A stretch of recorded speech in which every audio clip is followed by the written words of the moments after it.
ñoom aussi ñu am benn fair play démocratique. nga foog ne leen gën a anéantir bokk si ne am na sax seen ex allié yoo xam ne dañ leen koy reproché. dañoo dem si benn célébé yoon. ñoom ñu joxal leen yoonu dem waxtaan muy dialogue. yéen ngeen jël yoonu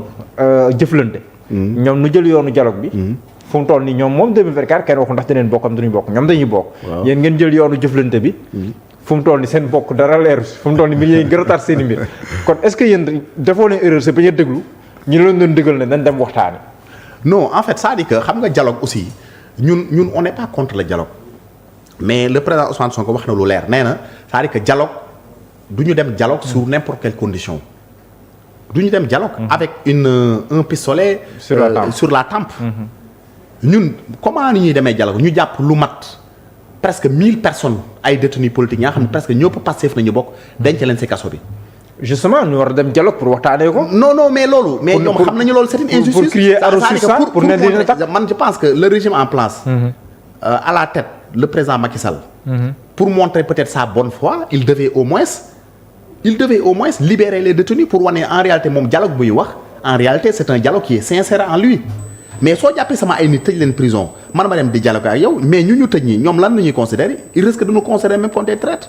comme des gens yi nga xam ni ils sont en train d'aller discuter avec des gens qui nous ont mis en prison te loolu baaxul si image yu Pastef raison pour laquelle Ousmane Sonko moom il n'explique pas un dialogue mais dafa ne dialogue à certaines conditions. Et puis c'est pas là pour faire dialogue bi fi am ñun on a remarqué à chaque fois le président Macky Sall dem dialogue c'est pour régler un problème bien déterminé si vous vous souvenez le premier dialogue politique qui a été organisé c'était pourquoi c'était pour permettre à Karim Wade de sortir de prison ba ñu def si sax ba mu annoncé sax il y aura une journée nationale de dialogue le 28 mai mais effectivement le 28 mai effectivement mais le 28 mai loolu est-ce que gars yi respecté nañ ko ça n'a jamais été respecté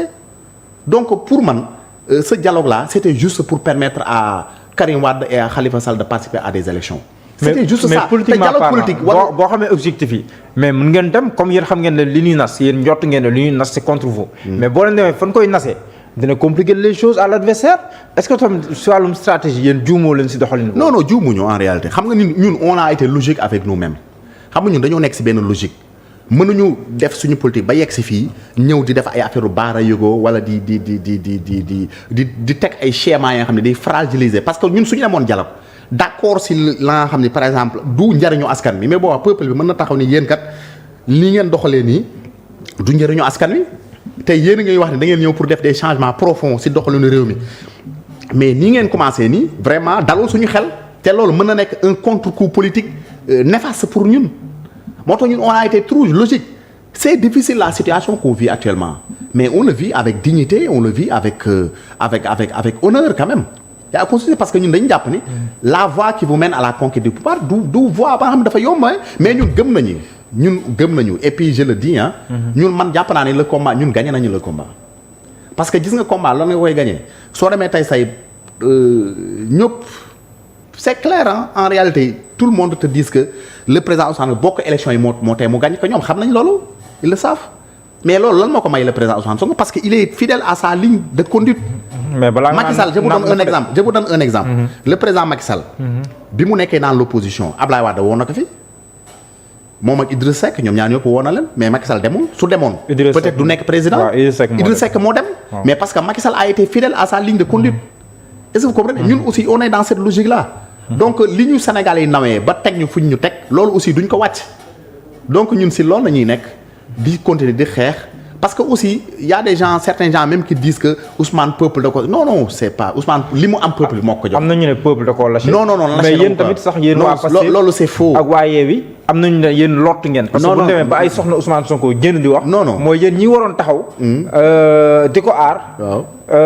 nekk suwetam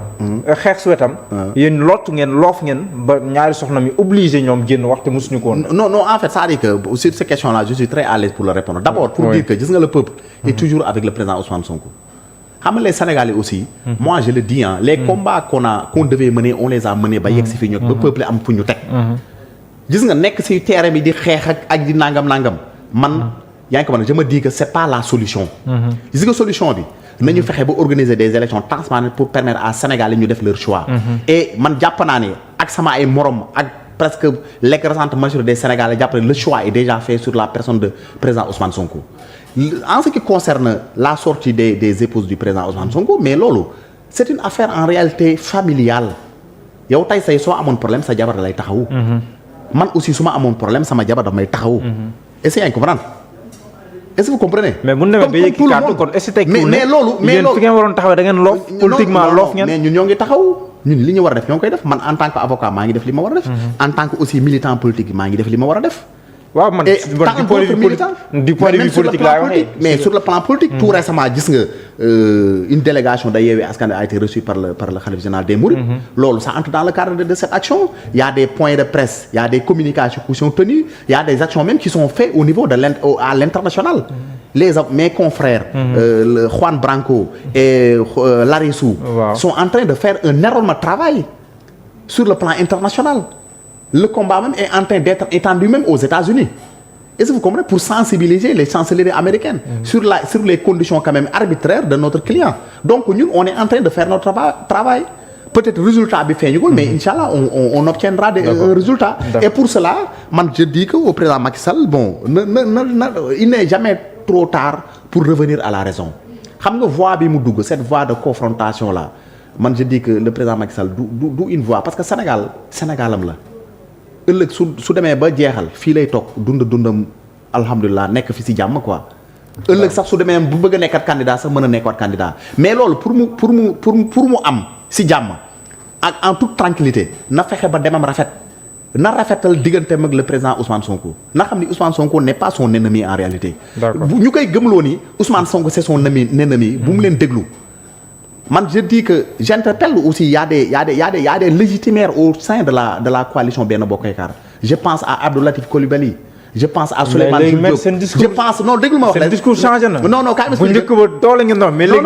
léegi si njëkk rek ngeen doon non du loolu du question njëkk man c'est-à-dire que à un moment dama doon je te raconte dafa am dama doon déglu benn xutba benn imam fii au Point E muy raconter l'histoire d'un Damel qui avait tué un marabout à son époque parce que moom si nguuram ak dooleem mu jàpp benn sëriñ nit ku màgg borom xam-xam bu rëy ray ko bi mu ko rayee mbokku daaram yi képp ko wax mu jàpp rey képp ku wax mu jàpp rey maam Maram Mbàkke nga xam ne moom mooy maamu sëñ Touba jógee Jolof ñëw gis ko bi mu ko gisee moom maamara bi mu ñëwee demul ci këru sëriñ bi jaale mais dafa dem directement kër buur bi mais bi mu ñëwee kër buur bi dani ko yow yaa njaboote ñëpp dëkk bi soo amee jàmm yow la soo amee jafe-jafe yow la te ko dam lay ñaan ñii nga jàpp ak ñii ngay toroxal nga bàyyi leen parce que doole ji la yàlla jox waroo ko jël di ko xeexee sa askan da nga ko war a jël di leen ko protéger ak di leen ko yërëmee mais bi mu ko waxee loolu buur bi dañu ko lépp loo ma ñaan may naa la ko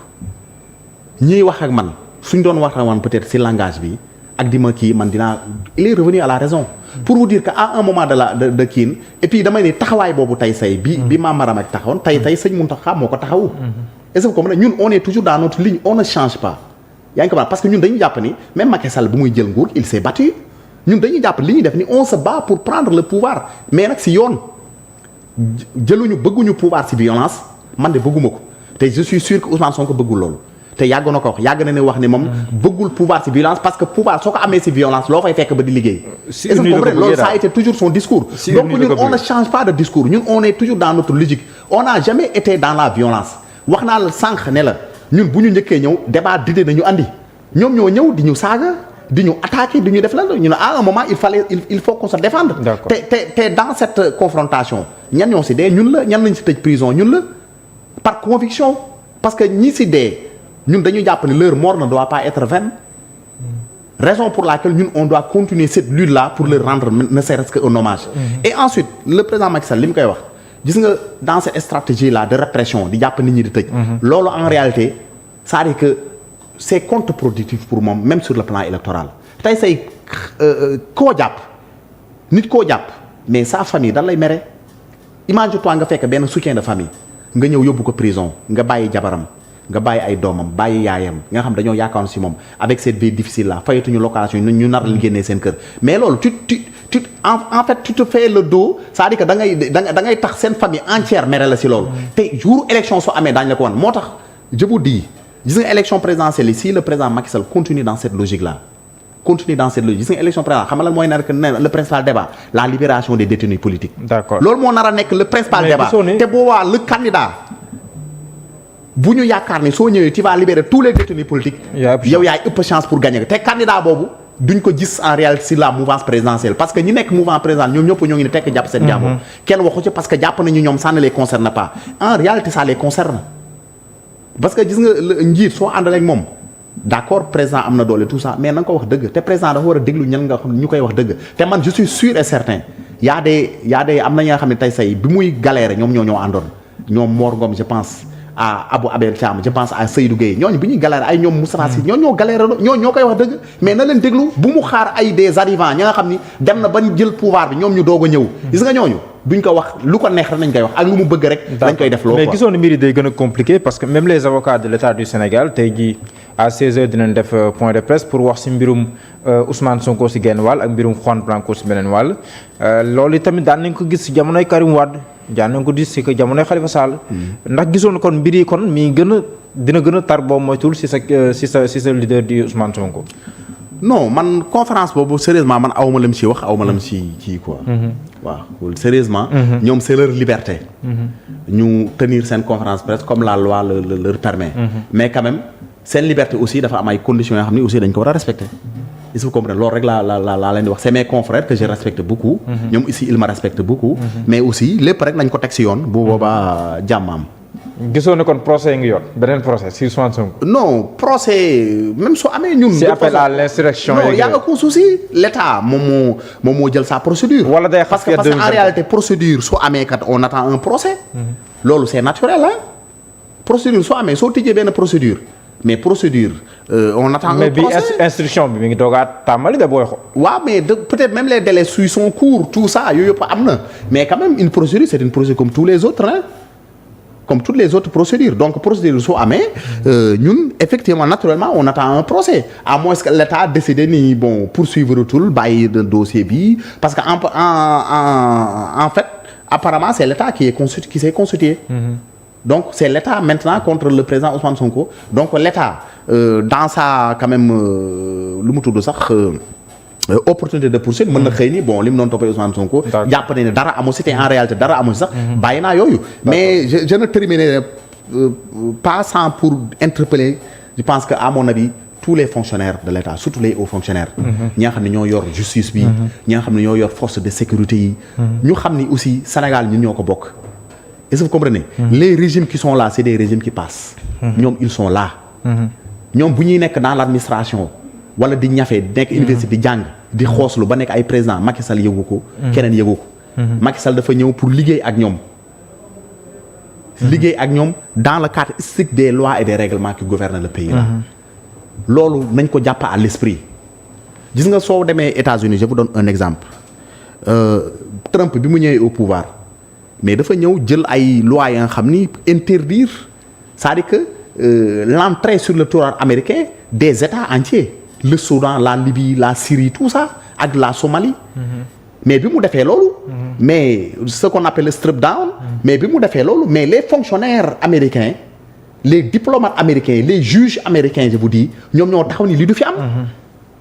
ils ont invalidé ces décisions là ba affaire bi mu demee devant la Cour suprême daf ko modifier carrément parce que en fait c'est des décisions yoo xam ni qui vont même à l'encontre de la liberté même de culte su demee ba ni julli dootul dugg sur le territoire américain alors qu'il y a des Américains qui sont des musulmans loolu donc c'est des lois yoo xam ni qui sont faites contre benn communauté religieuse ou bien benn communauté confessionnelle te loolu c'est contraire à la loi donc raison pour laquelle man aussi j'interpelle quand même les hauts fonctionnaires Sénégal ñun ñoo ko bokk on est là on travaille pour le Sénégal moi je travaille pour le Sénégal yow da ngay liggéey pour Sénégal dans ton domaine ñoom aussi ils travaillent xam nañu liggéey bu metti nañuy def liggéey bu laaj ay sacrifice nañuy def mais nañu am à l'esprit que ils doivent servir l'État du Sénégal mais pas des personnes. Je vous raconte l'histoire de Abdou Diouf qu'il a même dit dans ses mémoires Abdou Diouf bi événement 1962 yi amee sa famille mi ngi si dans ses mémoires li may wax ni du secret sa famille ay tantam ñoo ñëw si moom ni ko demal nga waxtaan ak Senghor jéggalu ko bala mu lay boole sur les jaayis yooyu sanctionné la mais Abdou Diouf bu ñu ko waxee loolu dañu leen man je fais allégeance à des institutions mais je ne fais pas allégeance à une personne mais pourtant Abdou Diouf wax jooju moo xoon teewu ko mu nekk président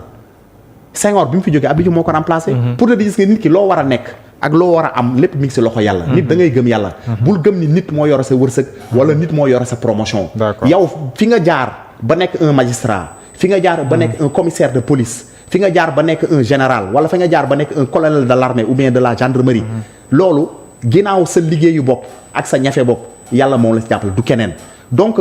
bul yaakaar si nit moo la war a defal lii wala da nga ko war a defal lii loolu da nga war a liggéey pour les institutions te institutions yi dafa am ay loi ak ay règlement yu ko encadré man loolu laa bëggoon wax quoi. merci beaucoup maître Babacar Ndiaye amoon naa mbégte lool dalal la tolluwaay noonu laa amoon mbégte jàkkaarloo ak yéen à partir de 17h incha allah suñu émission ultimatum